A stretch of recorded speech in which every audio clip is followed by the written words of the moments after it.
ብዙ ጊዜ ከመስማታችን ከማንበባችን የተነሳ ብዙ የምናውቀው ቃል ነው። ነገር ግን እግዚአብሔር በዚህ ማለዳ ደግሞ ይናገረናል።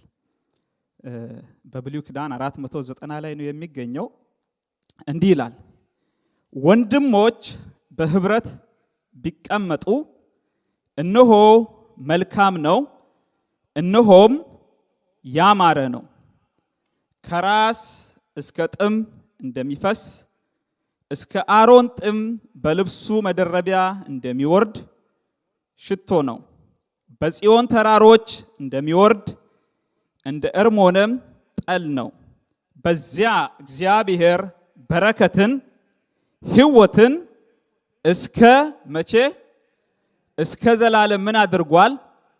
አዟል ይላል። ጌታ ይባረክ። ስለዚህ ወንድሞች ብዬስል እህቶች እናንተንም እያስገባችሁ እንድሰሙ በጌታ ፍቅር እጠይቃለሁ። በዚህ ቦታ በእነዚህ በሶስት ቁጥሮች መካከል መጽሐፍ ቅዱስ የሚናገረው ስለ ወንድሞች ህብረት ወይም ደግሞ ስለ መንፈሳዊ ህብረት ነው የሚናገረው። ስለ መንፈሳዊ ህብረት እነዚህ ታሪካዊ ዳራውን ወደኋላ ሄዳችሁ ብትመለከቱ የእስራኤል ልጆች በእግዚአብሔር ፊት የሚዘምሩት ዝማሬ ነው። እዚህ ቦታ ላይ እንዲሁ መጽሐፍ ምንድነው የሚናገረው? የዳዊት የማዕረግ መዝሙር ይላል። በጣም መልካም በሆነላቸው ጊዜ በእግዚአብሔር ፊት ተሰብስቦ ወንድሞች በጋራ በሚያከብሩት በዓላት መካከል የሚዘምሩት ዝማሬ እንደሆነ ከተለያዩ ሐሳቦች ላይ ተነስተን እናገኛለን። እና በዚህ ቦታ ምንድነው የሚለው? ወንድሞች በህብረት ቢቀመጡ፣ አዲሱ መደበኛ ትርጉም ደግሞ ወንድሞች በህብረት ቢኖሩ ይላል። ምን ቢሆኑ? ቢኖሩ። ቢቀመጡ ደግሞ ምን ቢሆኑ? ቢኖሩ። እና ስለ መንፈሳዊ ህብረት ስናወራ የመንፈሳዊ ህብረት መስራቹ ራሱ እግዚአብሔር ይህንን ቃል የሚናገረው በሰዎቹ በልጆቹ በኩል ቢሆንም ግን በመካከላቸው ይሄ ቃል እንዲነገር የማን ሐሳብ ነው? የእግዚአብሔር ሐሳብ ነው። እግዚአብሔር ምን እያለ ነው? ወንድሞች በህብረት ቢቀመጡ፣ ወንድሞች በህብረት ቢኖሩ ምንድነው የሚለው? መልካም ነው ይላል። መልካም ብቻ አይደለም፣ እንዲሁም ደግሞ ምን የሆነ ነው ይላል? ያማረ ነው። ሁለት ነገሮችን ነው የሚናገረው። መልካም ነው፣ ከዛ ደግሞ ምን የሆነ ነው? ያማረ ነው። መልካም የሚለው ቃል የሚገልጠው ውስጣዊ ውበት። አንድ ሰውን መልካም የምትሉት መልኩን አይታችሁ አይደለም፣ ልብሱን አይታችሁ አይደለም፣ ቁመቱን አይታችሁ አካላዊ ማንነቱን አይታችሁ አይደለም መልካም የምትሉት ማለት ነው። መልካምነት የሚመነጨው ከውጫዊ ማንነት ሳይሆን ከውስጣዊ ማንነት ነው። ስለዚህ የወንድሞችን ህብረት በዚህ ቦታ ላይ ሲናገር ወንድሞች በህብረት ቢኖሩ ምንድነው ይላል? መልካም ነው። ከዛ ደግሞ ቀጥሎ ደግሞ ምን ይላል? ያማረ ነው። ማማር ደግሞ ውስጣዊ ነው ውጫዊ ነው? ውጫዊ የሚታይ የሚገለጥ ማለት ነው። አይታችሁ ዛሬ አንዳንዶቻችሁ ዛሬ አምሮብሃል ልትሉኝ እንዳላችሁ አውቃለሁ። ምስቴ ስላለች ማለት ነው። ጌታ ይባረክ። ለምንድን ነው እንደዚህ ሰዎችን አይታችሁ ኦኬ ዛሬ አምሮብሃል ምናምን እንላለን? ምኑን አይተን? ውጫዊ ማንነቱን አይተን ማለት ነው። ስለዚህ የወንድሞች ህብረት ውስጣዊም ነው ደግሞም ውጫዊም ነው። መልካምም ነው ደግሞ ምን የሆነ ነው? ያማረም ነው። ስለዚህ ከሁለቱ የትም መከድ አይቻልም ማለት ነው። ያ ማለት ምን ማለት ነው? በጣም አስፈላጊ ነገር ነው ማለት ነው። አማራጭ የሌለው ጉዳይ ነው ማለት ነው። ህብረት እኛ ፈልገን የምናደርገው ሳይሆን ወይ ደግሞ ጠልተን የምንተወው ነገር ሳይሆን አማራጭ የሌለው ከእግዚአብሔር የተሰጠን ነገር ነው ማለት ነው። መስራቹ ራሱ እግዚአብሔር ነው፣ እኛ አይደለንም። ወይ ደግሞ እኛ አሁን እዚህ ጋር ያለን ፓስተር አለን፣ ሽማግሌዎች አሉ፣ የተለያዩ የአገልግሎት መሪዎች አሉ። በቤታችን ደግሞ ሁላችንም መሪዎችን እኛ ፈልገን የምናደርገው ነገር አይደለም። በኔ ፍላጎት ላይ የተመሰረተ ነገር ሳይሆን በእግዚአብሔር ፍላጎት ላይ የተመሰረተ ነው። ምን? የወንድሞች ህብረት፣ የእህቶችም ማለት ነው። ጌታ ይባረክ። ይሄ መንፈሳዊ ህብረት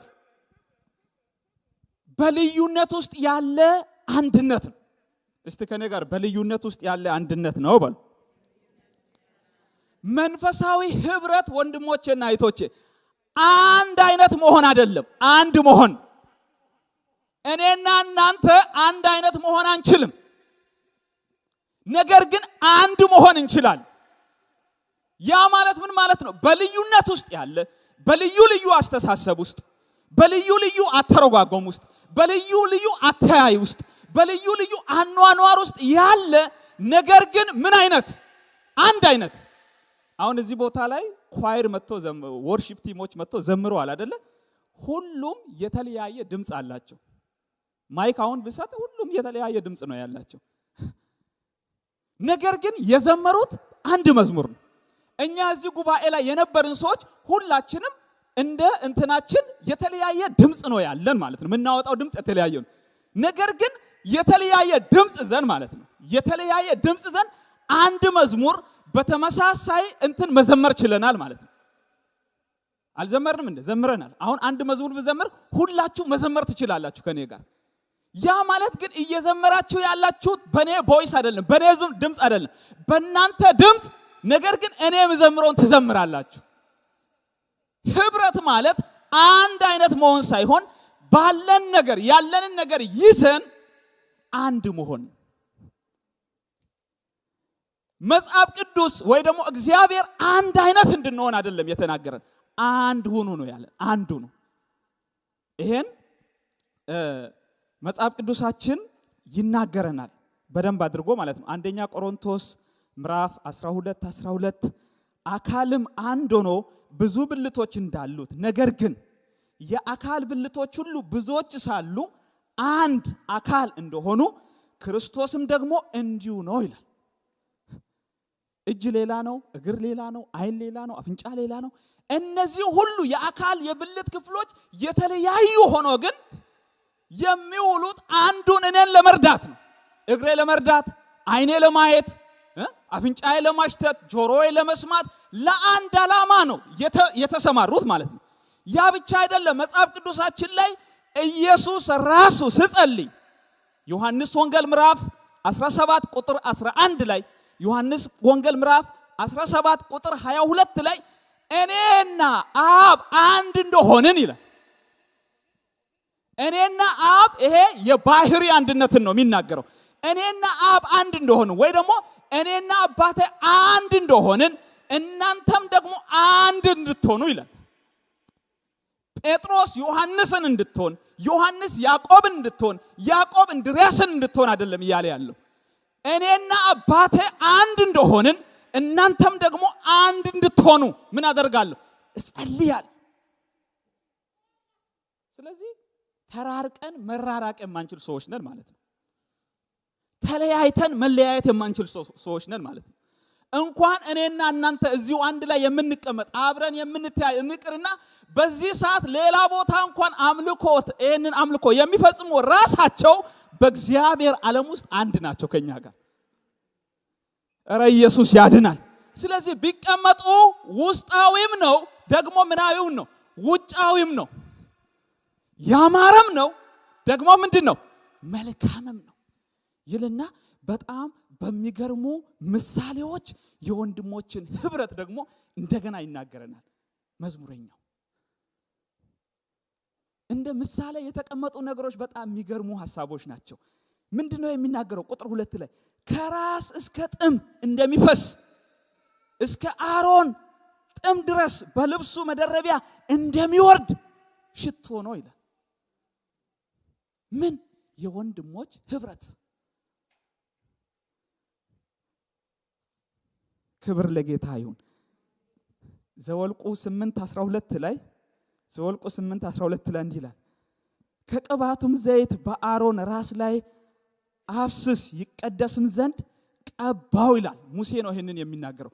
ከቅባቱ ዘይት በአሮን ራስ ላይ አፍስስ ይቀደስም ዘንድ ቀባው ይላል። ምን ይያለ እንደሆነ ታውቃላችሁ? ሙሴ ይሄንን ዘይት አሮን ሲቀባ ራሱ ላይ ብቻ አይደለም የሚያቆሙ ራሱ ላይ ብቻ ሳይሆን ይመጣል። ወደ ጥሙ ይመጣል። ከዛ ደግሞ ወደ ልብሱ ይመጣል። ኧረ ኢየሱስ ያድናል። ራስ ላይ ብቻ አይደለም የሚቆሙ ልብሱን ማለት ጥሙን አልፎ ልብሱን ጭምር ነው የሚያጥለቀልቀው። ምኑ የሚፈሰው ዘይት የሚፈሰው ያ ሽቶ የሚዘጋጀው ከአንድ ነገር ብቻ አይደለም። እንዴት እንደሚቀመም በእናንተም ሳይድ ማየት ትችላላችሁ። ዘይት አለ፣ ውሃ አለ፣ የተለያዩ ሰው ሰራሽ የሆኑ ንጥረ ነገሮች አሉ። ያንን ሽታ እንዲያመጣ ማለት ነው። ተቀምሞ ምን ተብሎ ተቀምሞ። ያ ማለት ወይ አንተ ዘይት ነህ ወይ እኔ ውሃ ነኝ ማለት ነው። ገባችሁ? ሽቶ የሆነው አንድ ነገር ብቻ ሆኖ አይደለም። ያንን ሽታ እንዲያወጣ የተጨመሩ ብዙ ነገሮች አሉ። ያንን ጠረን እንዲያመጣ ያንን ደስ የሚለውን ነገር እንዲያመጣ በአፍንጫችን ሲገባ ደስ የሚለውን ነገር እንዲያመጣ የተደረጉ ነገሮች አሉ። የወንድሞች ህብረት እንደዛ ነው ይላል። ገባችሁ? አንዱ ውሃ፣ አንዱ ዘይት፣ አንዱ የሆነ ነገር ሆኖ አንድ ላይ ሆኖ በመሆን የሚያመጡት መልካም ጠረን ነው ይላል። ምሳሌነታችንን እንደ ሽቶ ነው የሚናገረው መጽሐፍ ቅዱስ። ተቀምሞ ነው ሽቶ የሚሆነው ከውሃ የሚለየው ከዘይት የሚለየው። ብዙዎቻችን ወደን ብዙ ገንዘብ አውጥተን የምንገዛው በቤታችን መልካም ቦታ ላይ የምናስቀምጠው ተቀምሞ ዋጋ ተከፍሎበት ስለሚሰራ ማለት ነው። ስለዚህ መቀመም ሽቶ እስከሚሆን ድረስ የሚያልፍባቸው መንገዶች አሉ ማለት ነው። ገባችሁ? ህብረት ራሱ መልካም ጠረን እንዲኖረው ማለፍ ያለበት ነገር አለ ማለት ነው። ያ ደግሞ ምን ይሆናል? በአሮን ራስ ላይ ወርድና ጥሙን አልፎ መደረቢያውን አልፎ ልብሱን ጭምር ነው የሚነካው ማለት ነው። መጽሐፍ ቅዱሳችንን ስንመለከት አሮን የሚለብሰው እንደነና እንዳንተ የሆነ ሱት የሆነ ጃኬት አይደለም። አሮን የሚለብሰው ለየት ያለ ልብስ ነው። የሊቀ ካህን ልብስ ማለት ነው። መጽሐፍ እንደሚናገረው እዛ ሊቀ ካህን ልብስ ላይ ደግሞ በደረቱ ላይ ኪሶች እንዳሉ ይናገራል። እዛ ኪስ ውስጥ ላይ በአንደኛው በኩል ቱሚም በአንደኛው በኩል ደግሞ ኡሪም የሚባል የእስራኤል ልጆችን የ12 ነገዶችን ስም የተሸከመ ድንጋይ ተሸክሞ ማለት ነው። በምኑ ላይ? በደረቱ ላይ። ስለዚህ ላዩ ላይ የሚፈሰው ዘይት አሮንን ብቻ አይደለም የሚያረሰርሰው። በምሳሌነት በደረቱ ውስጥ ያሉትን ቱምምና ኡሪምን ወይ ደግሞ 6ቱን የእስራኤል ልጆችን ነገዶችን 6ቱን የእስራኤል ልጆችን ነገድ 12ቱን አንድ ላይ ጭምር ነው የሚያጥለቀልቃቸው። ያ ብቻ አይደለም። አሮን ያንን ተሸክሞ ነው የሚዞረው። በምኑ? በደረቱ። አንድ ነገር በትከሻ መሸከምና በደረት መሸከም ልዩነት አለው። በደረቱ ተሸክሞ ማለት ሲሄድ የእስራኤል ልጆችን ወክሎ ነው የሚሄደው። ሲቀባ እነሱንም ጭምር እያየ ነው የሚቀባው። ያጥለቀልቃል። ያ ብቻ አይደለም፣ ይቀድሰው ዘንድ ነው የሚለው መጽሐፍ ቅዱስ አይደለም? ምን ያደርገው ዘንድ? ይቀድሰው። ያለ ቅድስና እግዚአብሔርን ማየት አትችሉም ማለት ምን ማለት ነው? ካልተለያችሁ ከዓለም ስርዓት ከኃጢአት ከተለያየ ነገር ካልተለያችሁ አይደል? ቅድስና ማለት መለየት ማለት አይደለ? ይቀድሰው ዘንድ ማንን? አሮንን። ከማን መካከል? ከህዝቡ መካከል። ስለዚህ ያ ሽቶ አሮን የሚቀባው ሽቶ ሌሎች የሚቀቡት አይነት አይደለም፣ ለየት ያለ ነው። እንዳሁኑ ዘመን ፓስተር የት ነህ ብለህ አይደለም የምትሄደው። የዛን ጊዜ ሽታውን ተከትለ ነው የምትሄደው። አሮንን ከፈለክ ያንን የሽታውን ጠረን ተከትለ ነው የምትሄደው። ምክንያቱም ያንን የሚቀባው አሮን ብቻ ነው፣ ሊቀ ካህኑ ብቻ ነው። ስለዚህ አሮንን ስትፈልግ ትከተላለህ እሱን ማለት ነው። ያ ነገር አሮንን ከወንድሞች መካከል ይለዩዋል፣ ከካህናት መካከል ይለዩዋል፣ ከሌሎች መካከል የሚለይ ጠረን ያለው ሽቶ ነው። በጌታ በኢየሱስ ስም ዛሬም በእኛ ህይወት ላይ ይሄ ይሁን። በመናገር አሮን በማወጅ አይደለም ራሱን የሚለየው። እኔ ነኝ አሮን እዚህ ነኝ አይደለም የሚለው። ጠረኑ ራሱ ይለየዋል። ሽታው ራሱ የሚቀባው ነገር ይለየዋል። ኧረ ኢየሱስ ያድናል። ለዚህ እኮ ነው መጽሐፍ ቅዱሳችን ዮሐንስ ወንጌል ምዕራፍ 13:35 ላይ ሲናገር እርስ በራሳችሁ ፍቅር ቢኖራችሁ ደቀ መዛሙርቴ እንደሆናችሁ ሰዎች ሁሉ እርስ በራሳችሁ ምን ቢኖራችሁ ፍቅር ቢኖራችሁ። እኔ የዚህ ቤተክርስቲያን አገልጋይ ነኝ ማለት አይጠበቅባችሁ። ለጌታ ዋጋ ከፍያለሁ ማለት አይጠበቅባችሁ። በህይወታችን ላይ በእግዚአብሔር ፊት ስላደረግነው ነገር በሰው ፊት ቆሞ መመስከር አይጠበቅብንም። በፍቅራችን ምን ይሆናል ያቁናል። ባይዞ ጌታ ነው ዋጋ የከፈለልን፣ እኛ ነን የከፈልንለት። እንዳንስት መናገር ከፈለግን እኮ ይኖራል፣ ግን መስቀሉን ማየት አለብን። ያን ጊዜ ከመስቀሉ ጋር የሚወዳደር ምንም ዋጋ አልከፈልንም። ለማለት እኮ ጅባ አንጥፈን ሻራ ለብሰን ወንጌል ሰብከን እናውቃለን። ግን ከመስቀሉ ስራ ጋር ሲስተያይ ዋጋ መክፈል አይደለም፣ ለኔ መክበር ነው። መክበር እግዚአብሔር አከበረን፣ ሰራልን፣ ብዙ ነገር አደረግን፣ ዋለልን። ሩትን አይታችሁ ታውቃላችሁ? ሩት መጽሐፍ ላይ ሩትን ምትገርም ናት አይደለ? ኑኃሚንን ተከትላ ነው የመጣችው። ሀገርሽ ሀገሬ፣ ህዝብሽ ህዝቤ፣ መቃብርሽ መቃብሬ። ያቺ አልቅሳ ስትለይ ራሱ ኖ ካንቺ አልለይም፣ እኔንና አንቺን የሚለየው ምናችን ነው? ሞት ብቻ ነው ብላ ነው የመጣችው። ግን ምንድነው ያገኛት? ቦዔዝ። አይገርማችሁ? ሩት ለኑኃሚን ዋጋ ከፈለች ወይ እግዚአብሔር ለኑኃሚን ዋጋ ከፈለላት? ቆይ ሩት ለኑኃሚን ዋጋ ከፈለች ወይ እግዚአብሔር ለሩት ዋጋ ከፈለላት? እግዚአብሔር ለሩት ዋጋ ከፈለላት። ለኑኃሚን የከፈለች ሲመስላት እግዚአብሔር ግን ለሷ ቀጥታ እኮ በኢየሱስ የዘር ግንድ ውስጥ ነው የገባችው። ለሩት ዋጋ ለኑኃሚን የሚያስከፍል መንገድ በሚመስል እግዚአብሔር ግን ሩትን አምጥቶ ለሁላችንም ለመዳን ምክንያት በሆነው በኢየሱስ የዘር ግንድ ውስጥ ከተታት። ወዳጆች ተከፍሎልን ነው እዚህ የደረስነው፣ ተደርጎልን ማለት ነው። ስለዚህ በፍቅራችሁ ምን ያደርጋሉ? ያውቋችኋል ምን እንደሆናችሁ፣ ተከታዮች እንደሆናችሁ። ይሄ በጌታ በኢየሱስ ስም ለኛም ይሆንልን። እውነት ምንም እኮ ያደርገልን ምንም። እኔና እናንተ ቀጣይ ነን፣ እንሄዳለን እኮ። ወንድሞች አይደል የሚለው ቃል? ወንድሞች በህብረት ቢቀመጡ መልካም ነው አይደል ያለው? ወንድም እኮ ማለት በስጋ የሚገናኝ ነገር ግን መንፈሳዊ ወንድምነት በስጋ ከመወለድ ያለፈ ነው። አንድ ወንድም በስጋ ተወልዶ ጌታን ካላመነ እላይ አላገኘውም። ነገር ግን ጌታን ያመነ በስጋ ወንድሜ ያልሆነውን ወንድሜን ግን እላይ ያገኘዋለሁ። ማይቢ ሩሜት ልንሆን እንችላለን። አብረን አንድ ክላስ ውስጥ ልንመደብ እንችላለን በእግዚአብሔር መንግስት ውስጥ። ለምን? ስለዳነ። በስጋ ወንድምነት እዚህ ጋር ያበቃል። በመንፈስ ግን በመወለድ የሚደረግ ወንድምነት ይቀጥላል። እኛን የሰበሰበን የስጋ ወንድምነት አይደለም። የሰበሰበን በመንፈስ ከአንዱ ከእግዚአብሔር ልጅ ከኢየሱስ መወለድ። ይሄን ስታቅ ቀለል ታደርጋለህ።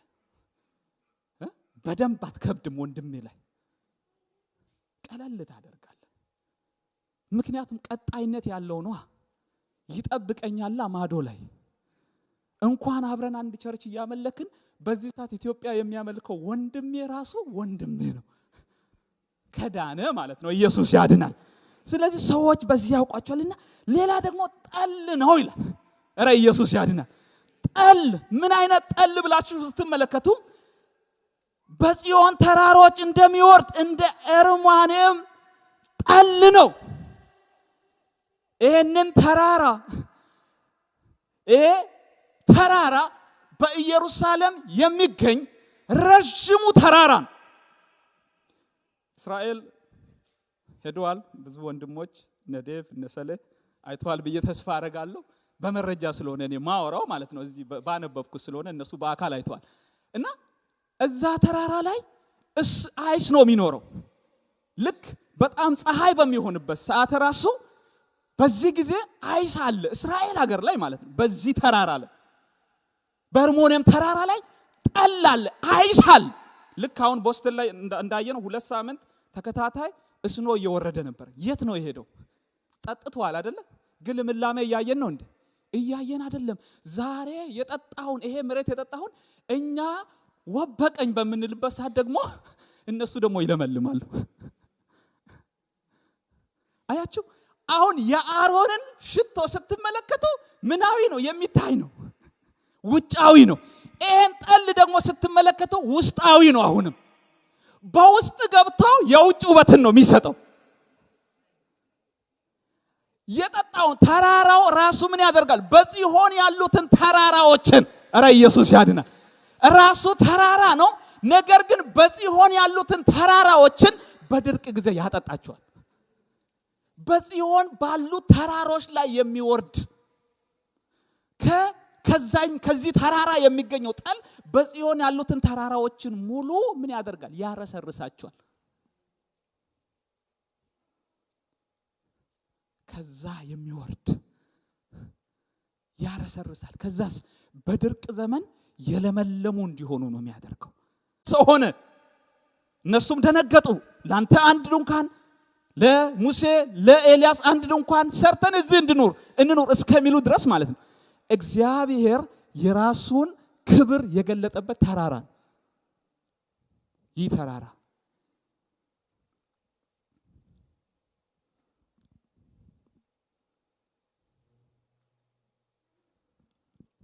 እና በዚህ ጊዜ የእስራኤል ከፍተኛ የወታደር ቤዝ ያለበት ተራራ ጭምር ነው አሁን ይሄ ተራራ ማለት ነው በዚህ ጊዜ። እና የእስራኤል የሊባኖስና የሶሪያ ድንበር እንደሆነም ይነገራል። እስቲል ግን ያኔ የተነገረው ቃል አሁንም ይሰራል አለ። አሁንም በጣም ደረቅ፣ በጣም ፀሐያማ፣ በጣም ዝናብ የማታገኝ ሀገር ናት። ግን እስቲል ያ ነገር አለ። ዝናብ የማታገኝ ሀገር ናት። ግን እስቲል ያ ነገር አለ። እንደዛው ነው ይላል። ከሄርሞንም ተራራ ላይ ወርዶ ጽዮን ላይ ያሉትን ተራሮችን እንደሚያረሰርስ የወንድሞች ህብረት እንደዛ ነው። ይመጣል፣ ያጠል ውስጥ ይገባል። ለነዛ እዛ አካባቢ ላሉት ለደረቁት ሁሉ ልምላሜን ይሰጣል። አያችሁ? በወንድሞች ህብረት ውስጥ ልምላሜ አለ። በደረቅ ጊዜ በማይመች ሁኔታ ውስጥ ራሱ ተደጋግፎ ማለፍ አለ። ስናዝን እኮ ሰዎች ይመጣሉ አይደለ? እግዚአብሔር ያጽናና ይላል፣ መጥቶ ይጸልዩልናል። ከዛ ምን እንሆናለን? ካዘንበት ነገር ውስጥ እንወጣለን። ከምን የተነሳ? ከወንድሞች ማበርታት የተነሳ። እህቶች እየጨመራችሁ ብያለሁ፣ አደራችሁ። ከወንድሞች ከጎናችን ከመቆማቸው የተነሳ። ስለዚህ እዛ ውስጥ መለምለም አለ። ኢየሱስ ያድናል። ሌላ ደግሞ እዚህ ቦታ ላይ ምንድነው የሚናገረው? ከጽዮን ተራራ እንደሚወርድ ይልና ሌላ ደግሞ የታዘዘ ነገር ደግሞ አለ ይላል። በወንድሞች ህብረት ውስጥ ምን አለ? ሌላ ደግሞ የታዘዘ ነገር አለ። በዚያ ማን? እግዚአብሔር ራሱ ምን አድርጓል? አዟል። የታዘዘው ቀላል ነገር እንዳይመስላችሁ። ምን ታዟል ይላል? ህይወት ታዟል። ህያውነት ታዟል። እስቲ ከኔ ጋር ህይወት በሉ። ህይወት ያለው በህብረት ውስጥ ነው። በመያያዝ ውስጥ ነው። በመቀባበል ውስጥ ነው። በመዋደድ ውስጥ ነው። በመተባበር ውስጥ ነው። በዛ ውስጥ ህይወትን አዟል ይላል። መጽሐፍ ቅዱሳችን ላይ አንድ በጣም የሚገርመኝ ክፍል አለ። አንደኛ ነገሥት ምዕራፍ 3 ይሄንን ቃል ባነበው ደስ ይለኛል። የሰሎሞንን ጥበብ ለመፈተን ስለመጡ ስለ ሁለቱ ገለሞታ ሴቶች የሚናገር ሐሳብ ነው። እነዚህ ሴቶች ሁለቱም ገለሞታ እንደነበሩ ከዛ ደግሞ ሁለቱም በ3 ቀን ልዩነት ልጅ እንደወለዱ ከዛ አንደኛዋ ልጇ ላይ ምን እንደሆነች ተኝታ እንደገደለችው ሌላኛይቷ ደግሞ አንቀላፍታ ምን እንዳደረገች እንዳሰረቀችው ይናገራል። ተኝታ ገደለች፣ ገለሞታ ናት። አንቀላፍታ ደግሞ አሰረቀች። ከዚህ በመካከላቸው ምን ሆነ ይላል? የሰረቀችው ይሄ ደነኛው የኔ ልጅ ነው፣ የሞተው ያንቺ ልጅ ነው የሚል ክርክር ተፈጠረ። ስለዚህ ያንን ክርክር የሚለያቸው ያስፈልጋል። አባት እንዳይባል ገለሞታ ናቸው፣ ከማን እንደወለዱ አያውቁ። ስለዚህ የሚለያቸው ሰው ያስፈልጋል ማለት ነው። ይህንን ነገር ይዘው ወደ ንጉሱ ሰሎሞን ጋር መጡ ይላል መጽሐፍ ቅዱስ ሲናገር። ሰሎሞንም እንደዚህ ብሎ ተናገረ፣ ሰይፍ አምጡልኝ አለ። ሰይፍም ይዘው ወደ ንጉሱ ፊት መጡ። ንጉሱም ደነኛውን ሕፃን ለሁለት ከፍላችሁ ለአንዲቱ አንዱን ክፍል ለሁለተኛይቱ ሁለተኛውን ክፍል ምን አድርጉ ስጡ አለ። ደነኛውም የነበራት ሴት አንጀቷ ስለ ልጇ ናፍቋልና ጌታዬ ሆይ ደነኛውን ለእርሷ ስጥ እንጂ አትግደልብኝ ብላ ለንጉሱ ተናገረች። ይችኛይቷ ግን ይከፈል እንጂ ለነም ላንቺም አይሁን አለች። ንጉሱ መልሶ ይችኛይቷ እናቱ ናትና ደነኛውን ሕፃን ለእርሷ ስጧት እንጂ አትግደሉ አለ ይላል። በመካፈል ውስጥ ምን የለም? ድርሻ ሊኖር ይችላል፣ ነገር ግን ህይወት የለም። ቢካፈል ምን ይዞ ሊሄዱ ይችላሉ? ድርሻቸውን ይዞ ሊሄዱ ይችላሉ፣ ነገር ግን ህይወት ሊኖረው አይችልም። ህይወት የሚኖረው በአንድነት ውስጥ ነው።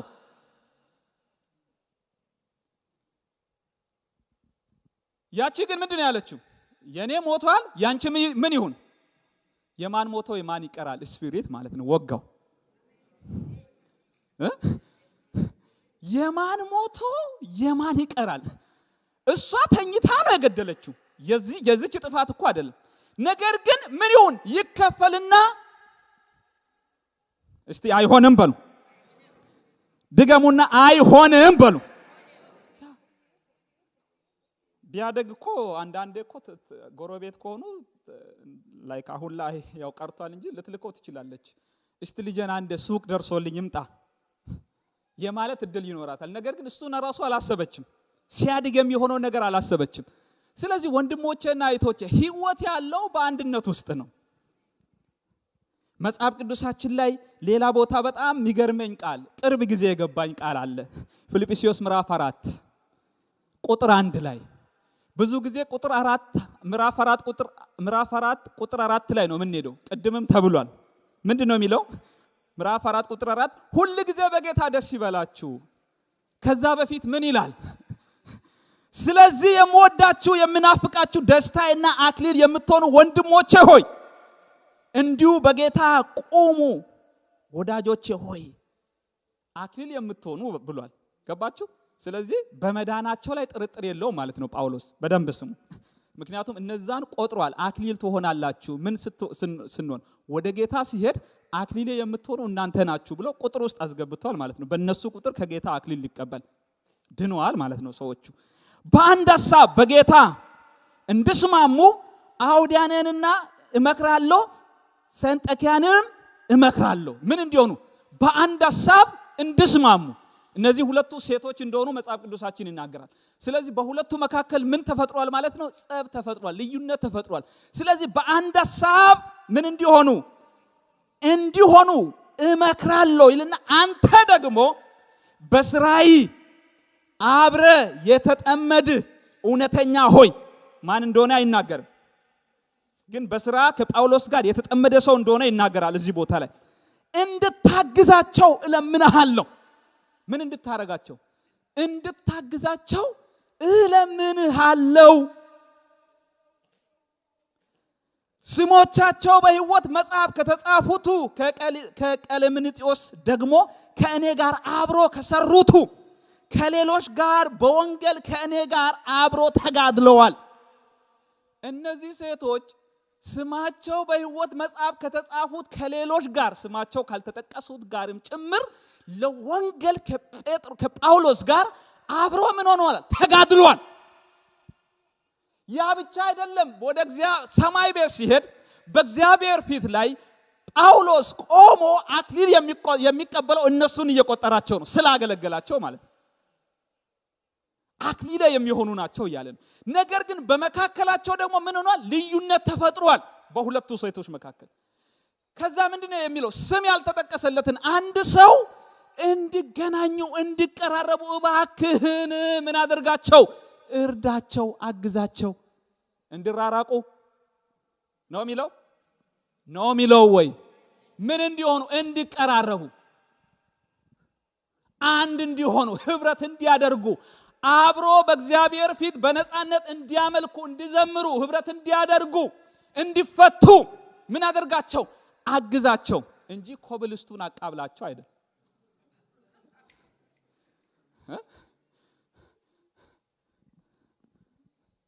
የሆነ በርበረ ነገር አይኑ ላይ እንትን እንደ አቃብ አይልም መጽሐፍ ቅዱስ።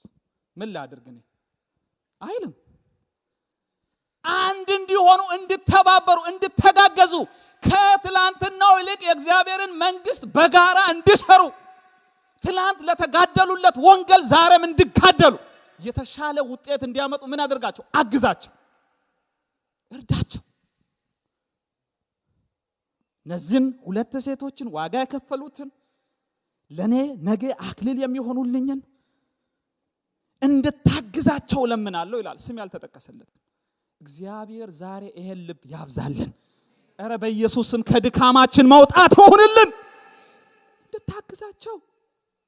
እንድታግዛቸው እንዲቀራረቡ፣ አንድ እንዲሆኑ፣ ህብረት እንዲያደርጉ፣ በመልካም መንፈስ እንዲተያዩ፣ አንዳቸውን ሲያዩ ዋው እንድሉ፣ ጀርባ እንዲያዞሩ አይደለም። ዋጋ ያስከፍላል፣ እኔንም ጭምር ያን ካደረኩኝ ማለት ነው በእግዚአብሔር መንግስት ስር። ስለዚህ ወዳጆች እየተጠራ ነው የወንድሞቻችን የብርታታቸው ደጋፊዎች እንድንሆን ሳይሆን የድካማቸው ሙላት እንድንሆን ነው። ለዚህ እኮ ነው አንዱ የሌላውን ሸክም ይሸከም የሚለው መጽሐፍ ቅዱሳችን ገላትያ ላይ ሲናገር። ብርታተንማ የሚደግፍ ጎል ሲያገባ የሚያጨበጭብ ማለት ያ የሚል ኳስ ስትስት ግጣጭ ምን አይነት የሚል ማለት ነው። ኳስ የምታዩ ሰዎች ታውቃላችሁ እንላለን፣ እኔንም ጨምሮ። ግን ምንድነው ደጋፊ ነን ምናምን ብለው ነው የገባነው። ግን ምን ደግፈው ሲያስገባ ብቻ ነው፣ ሲያሸንፍ ብቻ ነው። ሲሸነፍ ይሄን ብሎ ክለብ ዋንጫ ይበላል ብዬ ጠብቄ ነበር። እግዚአብሔር የጠራን ሲያስገቡ እንድናጨበጭብ ሳይሆን ሲደክሙ እንድናበረታ ነው። አይዞ እንድንል ማለት ነው። ኧረ ኢየሱስ ያድናል። ካበዛው ይቅርታ፣ ጌታ ይባረክ። ስለዚህ ህይወት ያለው በዛ ውስጥ ነው። ህይወትን በረከት ያለው በዛ ውስጥ ነው። ደግሞ ህይወት አለ ይላል። ህይወት ያለው በአንድነት ውስጥ ነው። ከዛ ደግሞ ምንን አዟል ይላል? በረከትን አዟል። አይገርማችሁ? በረከት ኧረ ኢየሱስ ያድናል። በረከት ያለው እኮ በህብረት ውስጥ ነው። የሀገራችን ሰዎች ራሱ ብቻውን የሚበላ አይበረክትለትም ማለት እኮ ነው። ሰው ብቻውን በልቶ ለሌላው ሳያጋራ ብቻውን እየበላ እንዴት ነው? ብቻውን ኧረ ኢየሱስ ያድናል። ሐዋርያት ሥራ ምዕራፍ 2 ላይ ታውቃላችሁ መንፈስ ቅዱስ ከወረደ በኋላ የነበረውን ነገር። ሐዋርያት ሥራ ምዕራፍ 2:42 ላይ እንዲህ ይላል፣ በሐዋርያት ትምህርትና በህብረት እንጀራንም በመቁረስ በጸሎትም ይተጉ ነበር ይላል።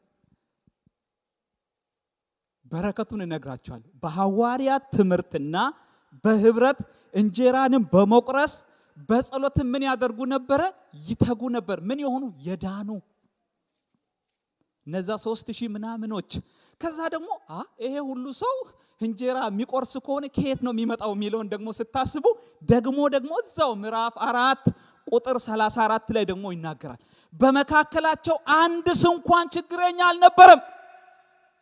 ያ 3000 ምናምኑ የዳነው አብሮ እየኖረ አብሮ እየበላ አብሮ እየጠጣ አብሮ እየጸለየ አብሮ በሐዋርያት ትምህርት እየተጋ ነገር ግን በመካከላቸው ችግረኛ አልነበረም። እኛ እንኳን እኮ የኑሮ ስታተስ ልዩነት አለን እኮ።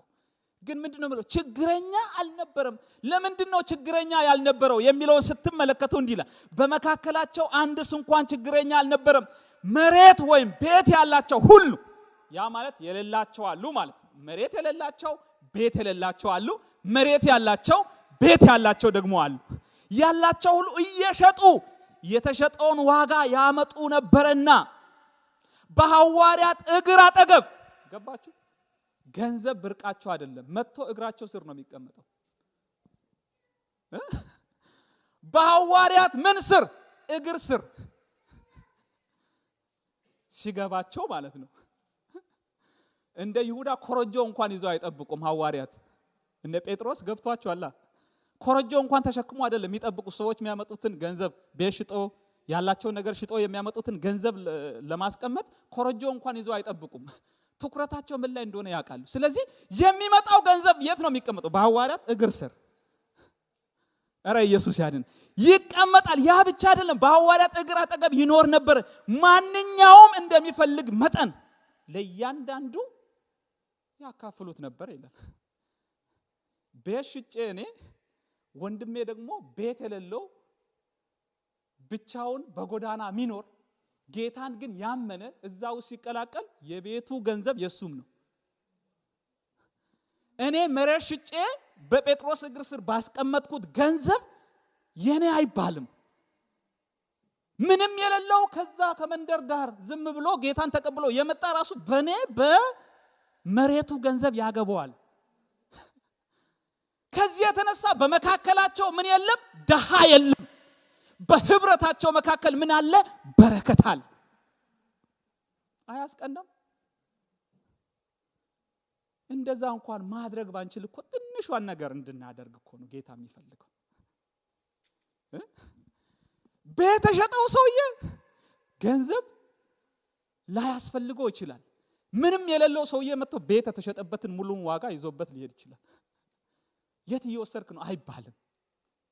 በመካከላቸው አንድም ደሃ አልነበረም። ከምናቸው የተነሳ? ከህብረታቸው የተነሳ።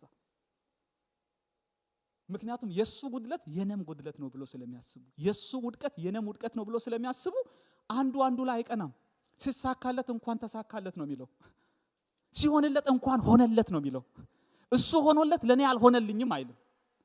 ምክንያቱም በሱ መሆን ውስጥ ለሱ የተደረገለት ነገር እንዳለ ስለሚያውቅ፣ የሱ ቤት እንደሆነ ስለሚያስብ፣ የሱ እርሻ እንደሆነ ስለሚያስብ ቅናት የሚባል ነገር የለም። በህብረት መካከል በረከት አለ። ብናምንም ባናምንም ብንቀበልም ባንቀበልም አማራጭ የለንም። ኢየሱስ ያድናል። ህብረትን አዟል ይላል። ህብረትን አዟል። ታውቃላችሁ፣ ህብረትን አዟል። በአምልኳችን ራሱ የእግዚአብሔርን ነገር ማግኘት የምንችለው እንደዛ ስንሆን ነው። አንደኛ ነገሥት ምዕራፍ 18 ላይ ምን አደረገ ይላል? ኤልያስ ከአፌ ቃል በቀር በዚህ ምድር ላይ ጠል የሚባል ነገር አታዩም ብሎ ተሰወረ ይላል። ከዛ ለአካብ የሚገለጥበት ጊዜ ድረስ ተገለጠ። ከዛ በኋላ እስከ መቼ ነው በሁለት ሐሳብ የምታነክሱት? በቃ ባል አምላክ ሆነ አምላክ ይሁን፣ እግዚአብሔር አምላክ ሆነ አምላክ እንምረጥ አለ። ሁለት ወይፈኖችን አመጣ፣ ታሪኩን ስለምታውቁ። ከዛ በኋላ እነሱን ቅደሙ ብዙ ስለሆናችሁ አለ። ቀደሙ፣ ጮሁ፣ ተንጫጩ፣ ብዙ ነገር አሉ፣ ምንም አላመጡ። ከዛ የኤልያስ ተራ ደረሰ። ኤልያስ ምን እንዳደረገ ታውቃላችሁ? አስቀድሞ ስም የአብርሃም የይስሐቅ የእስራኤል አምላክ ተብሎ እንደሚጠራ አለና በአንደኛ ነገሥት በሰለሞን ልጅ ምክንያት የተከፈለውን 12ቱን ነገድ ሁለቱ ወደ አንድ በኩል 10 ወደ አንድ በኩል የሆነውን ያንን የአንድ የሚያደርግ ስርዓት አደረገ። በመሰዊያው ዙሪያ በ12ቱ በእስራኤል ልጆች ስም ምን አደረገ ይላል? ድንጋይ አመጣ። ሮቤል፣ ስምዖን፣ ሌዊ፣ ይሁዳ፣ ጋድ እያለ አሴር፣ ንፍታሌም፣ ዛብሎን እያለ ማለት ነው። ድንጋይ አስቀመጠ። በምኑ ዙሪያ ገብቶታላ። እሳት ብሎ በመጫው አይደለም፣ በህብረት ውስጥ ነው። በአንድነት ውስጥ ነው የእግዚአብሔርን ክብር የምናየው፣ ፈውሱን የምንቀበለው። አስቀመጠ። ምንም እኮ እንትና እነዛ ቀን ሙሉ ነው ጨውጣባ ረተኝቶም ከሆነ ቀስቅሱት እያለ ማለት ነው። እንደዛ እየተጫወተባቸው ማለት ነው። 950 ተሰብስቦ ደግሟቸው ተኙ። እዛ ቦታ ደከማቸው ማለት ነው። እሱ ግን መጥቶ ምንም አላ። እንዲያውም 3 ጋን ውሃ 3 ጊዜ አስጨመረ መሰውየው ላይ ጉድጓዱን እስከሚሞላ ድረስ ማለት ነው። ውሃው ምን ለመጥራት እሳት ለመጥራት ሰው ውሃ ይጨምራል እንዴ? 3 ጋን ማለት ምን እንደሆነ ታውቃላችሁ? በእስራኤል 9 ጋን ውሃ ነው እየጨመረው መሰውየው ጉድጓዱ ላይ ማለት ነው። እዛ ላይ ምን ሊያደርግ? እሳት ለመጥራት። ጉዳዩ ከውሃና ከእሳት ጋር ስላለው ልዩነት አይደለም። ጉዳዩ የት እንደሆነ ገብቶታል ኤልያስ። በህብረት ውስጥ ነው። እሳት የሚመጣው በህብረት ውስጥ ነው። ክብሩን የምናየው የእግዚአብሔርን ህልውና የምናየው ሰዎች የሚድኑት፣ የሚያመልጡት፣ የሚባረኩት፣ የሚፈወሱት በህብረት ውስጥ ነው። ይሄን ነው የሚፈልገው ጌታ። ይሄ በሌለበት እሳት እያልክ ብትጠራ ምንም ጥቅም የለውም። አንወሻሽ ቃሉ ስለሚል ማለት ነው። ግን ህብረትን አደረገና ስምህ የአብርሃም የይስሐቅ እንግዲህ ሰምቶ የሚመልስ እሱ አምላክ ምንም እኮ በቃ እንትን አላለም። ጎሮሮውን ማድረቅ አልተጠበቀበትም። እንደኔ ማለት ነው። ብዙ መጫው አልተጠበቀበትም። እሳት ከሰማይ ወረደ። ውሃውን ጭምር ነው የበላው። እሳት ውሃ ከሱ ጋር ስትተባበር እሳት ውሃን ይበላል። እሳት አደጋ መጥቶ ውሃ አይደል እንትን የሚያደርጉት። ግን በጌታ ስርዓት ከሱ ጋር ስትስማማ ያንተ እሳት የጠላትን ውሃ ይበላል። ቃሉ እኮ ነው የሚለው። ውሃውን ጭምር ላሰች ይላል እሳቱ። ከዛ በኋላ እንዳያመልጡ በጩኸት የደከሙትን እንዳያመልጡ ሰበሰባቸው። ወዳጆቼ በህብረት ውስጥ ነው ያለው። ይሄ በህብረት ውስጥ ስለዚህ በጌታ በማመን ዳግመኛ የተወለድን ሁላችንም ከአንድ የወይን ግንድ ጋር የተጣበቅን ቅርንጫፎች ነን። ከአንድ የወይን ግንድ ጋር የተጣበቅን ቅርንጫፎች። እኔ እናንተን ቢሆን አቤት ነበር ምለው። ዮሐንስ ወንጌል ምዕራፍ 15 ከቁጥር 5 አንብቡ። ከአንድ ጌታ ስር የምንተዳደር ባሪያዎች። ሉቃስ ወንጌል 8:78 በአንድ አካል ውስጥ የምንገኝ ብልቶች። መበላለጥ የሌለብን ማለት ነው። በስታተስ ትበልጣላችሁ፣ በልጅነት ግን አንድ ነን። በስታተሳችሁ አከብራለሁ፣ ዶክተሮች፣ ኢንጂነሮች፣ እግዚአብሔር በሰጣችሁ ነገር ሁሉ። ነገር ግን በልጅነት መጥተህ ግን አትበልጠኝም፣ እኔም አልበልጥህም። እግዚአብሔር ለኔና ላንተ የተለየ ልጅ ምድር ላይ አላከም። አንድ ልጅ ነው የተላከው። አንድ ኢየሱስ ነው ያዳነን። በአንዱ በኢየሱስ ደም ነው የዳን ነው። ስለዚህ በአንድ አካል ውስጥ ያለን ብልቶች ነን። እንዲሁ ብዙዎች ሮሜ 12:5 ብዙዎች ስንሆን በክርስቶስ አንድ አካል ነን፣ እርስ በራሳችንም እያንዳንዳችን የሌላው ብልቶች ነን። የሌላው ምንድነን? የኔ ኩላሊት አንዳችሁ ጋር ነው ማለት ነው። የኔ ጉበት እኔ ወይ ሽፋሽፍት ነው መሆነው ወይ የሆነ ነገር ነው መሆነው በዚህ አካል ውስጥ። እንዲሁም ደክሜ ቢሆን የደከመውን የሚያሳፍረውን አካላችንን በብዙ ነው ምን ሸፍኑ አይደል? ጌታ ደግሞ በብዙ ጸጋ የደከሙትን ደግሞ ይደግፋቸዋል። ምን ሸፍናቸው ቦታዎች አሉ አይደል? በደንብ ሰው እንዳያይ ብለን ማለት ነው። ቢች እንኳን ውሃ ውስጥ ብንገባ ምን ሸፍነው ማለት ነው። እንደዛ አይነት አካላት እንኳን አሉ የሚያሳፍሩ ማለት ነው። የሚያሳፍሩ ይላል መጽሐፍ ቅዱስ፣ ምናፍርባቸው። እነዛን እንዲሁም እንዳናፍርባቸው እኛ አብልጠን እንደምናለብስ አብልጦ ጸጋ ያለብሳቸዋል። እንትና እኮ ምን ደካማ እኮ ነው የምትለውን እሱ ደግሞ አብዛኝ የሚበዛውን ጸጋ ይጨምርለታል። ምንም ልትለው አትችልም ማለት ነው። ብዙ ስንሆን አንድ እንደሆነ ስለዚህ በአንድ አካል ውስጥ የምንገኝ ብልቶች በአንድ እረኛ ስር የምንገኝ በጎች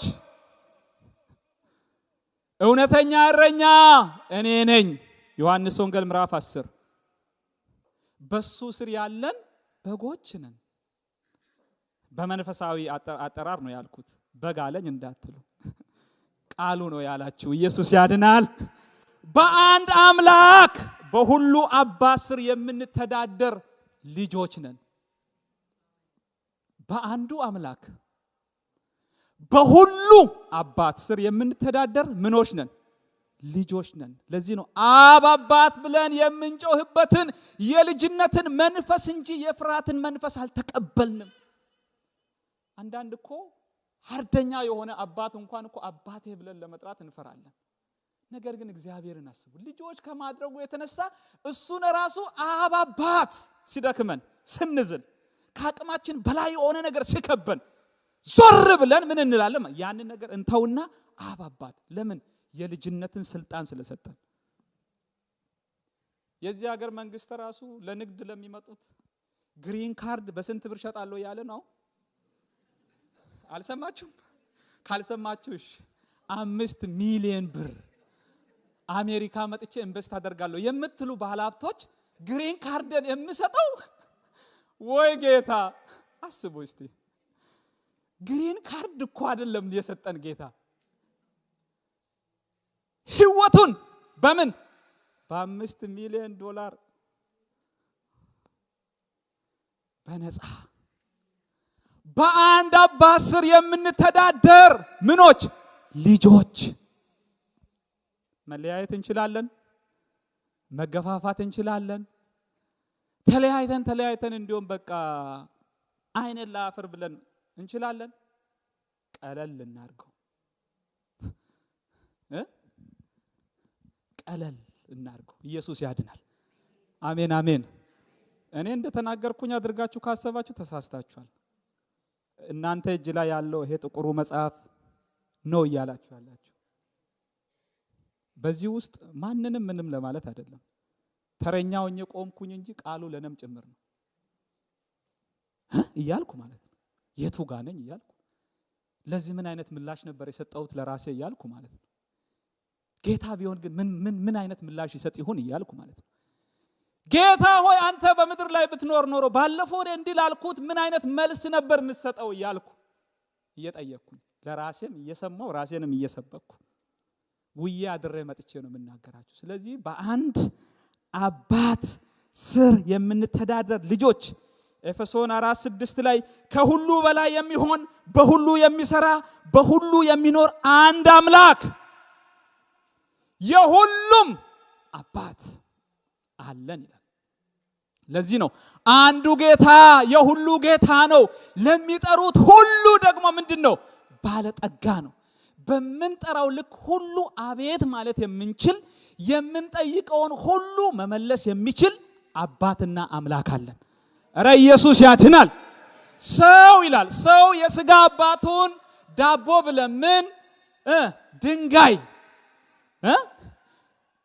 አሳ ቢለምን ግንጥ ይሰጣልን ይልና እነሱ ክፎች ሆኖ ሳሉ ለልጆቻቸው ግን ሲሆን መልካምን ማድረግ ከቻሉ እነሱ ምን ሆኖ ሳሉ አባተ ለካ ክፉ ነው ለኔ ሲሆን ነው መልካም የሆነው ልጁ ስለሆንኩኝ መልካም ያደርጋል ክፉም ሆኖ ማለት ነው እነሱ የሥጋ አባቶቻቸው ክፎች ሆኖ ግን ለልጆቻቸው መልካምን ማድረግ ከቻሉ እኔ እንዴት አብልጬ መንፈስ ቅዱስን አልሰጣቸው ኧረ ኢየሱስ ያድናል እኛ የሚበላና የሚጠጣ ብቻ ሳይሆን መንፈስ ቅዱስ የተሰጠን መንፈስ ቅዱስን የተቀበልን የአንድ አባት ልጆች ነን እንጸልያለን ሃሌሉያ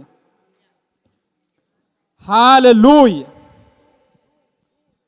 ወንድሞች በህብረት ቢቀመጡ እነሆ መልካም ነው እነሆ ያማረ ነው ከአሮን ጸጉር ጥሙን መደረቢያን አልፎ እንደሚወርድ እንደ መልካም ሽቶ ነው ከእርማኔም ጠል እንደሚወርድ ከተራራ በጽዮን ተራሮች ላይ እንደሚወርድ እንደዛ ጠል ነው በዛ ውስጥ እግዚአብሔር በረከትን ህይወትን ለአንድ ጊዜ አይደለም የሚለው፣ ለሁለት ጊዜ አይደለም የሚለው፣ ለአንድ ሳምንት አይደለም የሚለው። በወንድሞች ህብረት ውስጥ ያለ በረከት ጊዜያዊ በረከት ሳይሆን ዘላለማዊ በረከት፣ ለዘላለም በረከትን በዚያ አዟል ይላል። ለዘላለም የታዘዘልን በረከት ያለን በኢየሱስ ክርስቶስ አምነን የዳንን ወንድማማቾች ነው።